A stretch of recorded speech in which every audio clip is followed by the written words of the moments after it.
পৃথিবী ধ্বংসের চেষ্টা, বিজ্ঞান মানুষের কল্যাণের জন্য। পৃথিবীর ৩টি সবচেয়ে বিপজ্জনক বৈজ্ঞানিক পরীক্ষা যা নিষিদ্ধ করা হয়েছিল।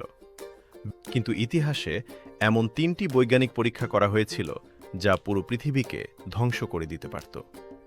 নম্বর ১, large hadron collider. Large hadron collider মাটির নিচে তৈরি এই বিশাল মেশিনে যখন পরমাণু সংঘর্ষ ঘটানো হয় তখন বিজ্ঞানীদের ভয় ছিল এর ফলে একটি ব্ল্যাক হোল তৈরি হয়ে পুরো পৃথিবী মাটির নিচে বিলীন হয়ে যেতে পারে। নম্বর ২, the sleep experiment. The Russian sleep experiment ১৯৪০ সালের এই গবেষণায় ৫ জন মানুষকে ১৫ দিন ধরে জোর করে জাগিয়ে রাখা হয়েছিল। এর ফলে তারা এতটাই হিংস্র হয়ে ওঠে যে নিজেদের মাংস নিজেরাই ছিঁড়ে খেতে শুরু করে।